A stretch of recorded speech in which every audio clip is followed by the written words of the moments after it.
First Minister, UK Defence Secretary John Swinney was in Edinburgh this morning. He accused your stance against nuclear weapons as jeopardising national security, given the heightened sort of tensions. What's your reaction to that accusation? I completely and utterly refute that accusation. There are plenty countries in the world who assure their national security without the use of nuclear weapons, and I think we should be one of those countries, and I think that's an important consideration. I am very committed to ensuring that I take all necessary steps to contribute constructively to the national security of Scotland and the United Kingdom.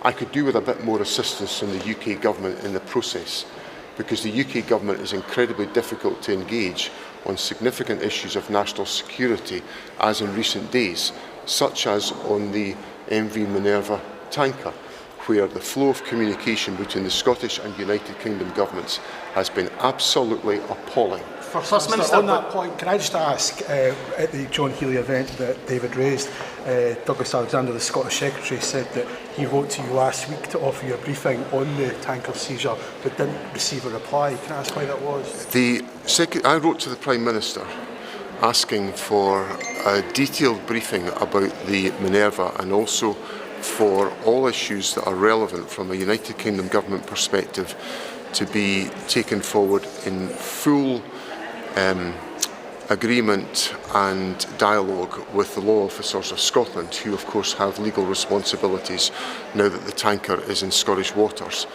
I got a reply from Douglas Alexander which basically told me that this whole issue was none of my business.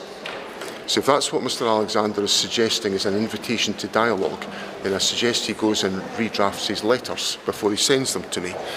I've now in fact had a letter from the Prime Minister after my response to, I wrote back to the Prime Minister after my letter from Douglas Alexander, because I was so dissatisfied with the juvenile content of Mr Alexander's letter.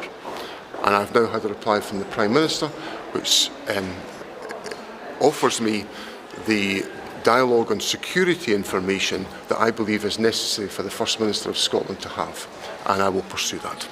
Okay. Thank you all very much. Thank you.